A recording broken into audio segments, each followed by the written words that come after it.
Crane&Co sand timers began as an idea in 1997, with the first pieces produced during the spring and summer of 1998. By 1999, with just half a dozen designs, Crane&Co entered the wholesale market. 9 years later, I am producing 20 different designs of pewter spindles and make, on average, over 1,000 pieces a year. The process starts with selecting hardwood burls for cutting.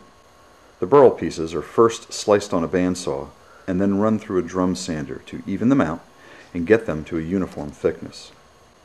The burl slabs, as well as other choice hardwoods, then go to the radial arm saw to be cut into squares. When considering an individual order, I lay out all the different pieces of wood in order to make sure that I am sending along a nice assortment that will look good together. After being marked, the bases are drilled, first with a pilot hole and then with a hole that will accept a wooden plug to cover the screws used in the assembly process. The sanding process is the most time-consuming aspect of producing a Crane&Co sand timer. The base pieces go to the belt sander, where they go through progressively finer grits from 80 to 180. Finally, they are sanded on a large bench-mounted random orbital sander at 220. The sanded bases are soaked in a proprietary blend of finishes for half an hour before being hand-rubbed to a fine luster. After being laid out on a drying surface, it's time to look at casting the spindles.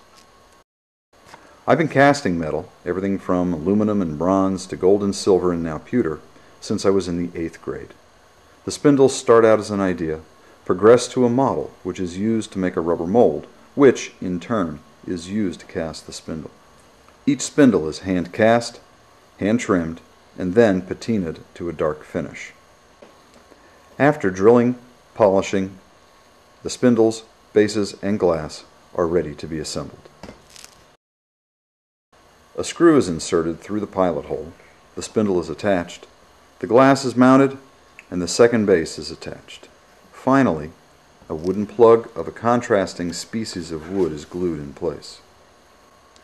Once the glue on the plugs is dried, the timers go to the belt sander to smooth the ends and then to the orbit sander for the final finish. The timers are soaked in the finish one last time before being hand rubbed again and placed on a drying rack.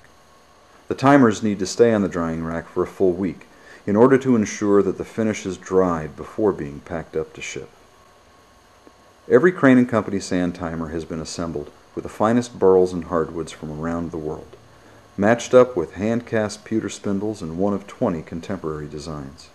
I take great pride in creating every piece that comes from my studio and know that my timers will be a successful addition to the collections in your gallery.